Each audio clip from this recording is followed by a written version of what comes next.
A day in my life dito sa bansang sobrang init. So ayun na nga guys, hindi ko kinakaya ang araw-araw na pagbibideo kasi sobrang init talaga dito. Alam nyo ba guys, nung Martes, first time ko naramdaman yung sinasabi nilang humid. Sobrang init talaga, para akong ini-steam na siopaw, literal na siopaw, sobrang init. What? Alam mo yung init sa atin sa mahal na araw, tapos alas 2, alas 3, ganun yung init. Pero dito alas 9 pa lang ng umaga. Buti na lang sa daan may mga ganyang palibreng tubig nila. Malamig yung tubig dyan, kaya pwede mong inumin, malinis din. Kaya madalas dyan din kami kumukuha ng pambigay sa mga pusa. Kaya madalas din nagkukolek ako ng mga empty plastic bottle. Tapos ginugupit ko yun. Para pag kami mga pusa kami nakikita sa daan, nilalagyan namin ng tubig yun para meron silang iinumin. So ayun na nga, sa mga oras na yan, nasa kalagitnaan din na kami ng pagbibigay. Merong mga mababait na mga tao, nilalagyan nila ng tubig yung ibang lalagyanan.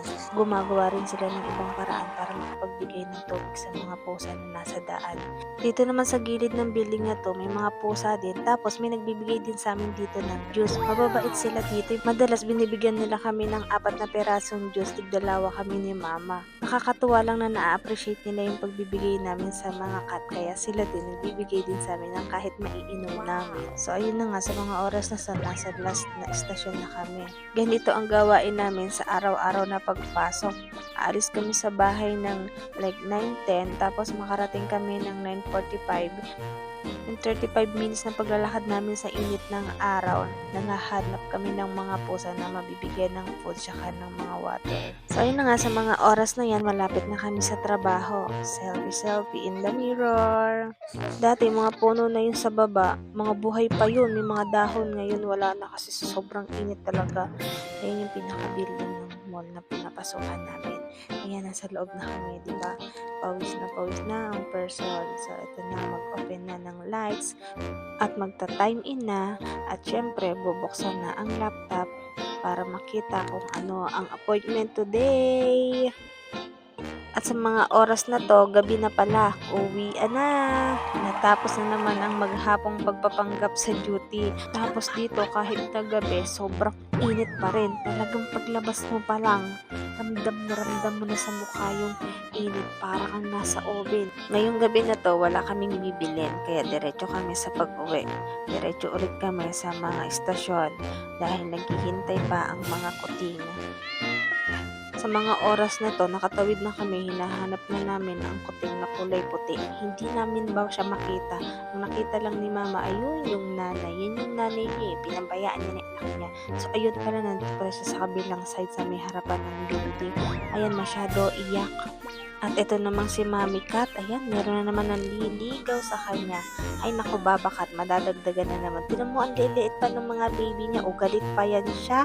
Sila na nga lang ang bibigyan ng foods, ang sungit-sungit pa. Pero minsan mas mainam na rin daw na nagiging mailap sila sa mga tao para hindi sila masasaktan, para lalayo sila agad.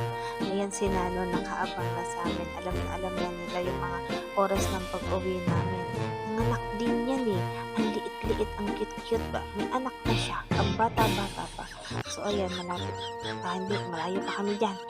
Basta sobrang init lang talaga. Ayan, hinahanap namin si kuting na itim. Kalat-kalat yung paligid niya. Tapos andun lang pala siya sa kabilang side. Ayan, tumatakbo pa. Ganyan yan, kagaslaw ba? Ayan, tapos mamaya pupunta kami doon sa Nesto. Bibili lang si mama ng kape, kaya hindi na ako sumama bumaba. Pero next time, pagka pumunta kami dyan, ipapasyal ko kayo. So ayan, lagi kami sa mga gilid dumadaan kasi madalas diyan kami nakakakita ng mga dapat bigyan ng tubig at pagkain ng mga pusa. Sa mga oras na yan, malapit na kami sa bahay. Madadaanan na namin ng huling istasyon. Kaya lang, may isang problema. Naubusan na kami ng pambigay. Parating pa lang kami, alam na nila ang lakad namin, kaya sumasalubong na sila. Kaya lang talaga sa mga oras na yan, naubos na yung baon namin na pambigay sa kanila, kaya bawi na lang kayo bukas. So ayan, sakay na kami ng elevator. At thank you Lord, nakatapos na naman kami sa maghapon na duty. Ayan, nakasampay pa yung mga nilabahan ko kagabi. Silong ko na lang yan mamaya. At eto na kami sa loob ng bahay, di ba? Parang binagyo.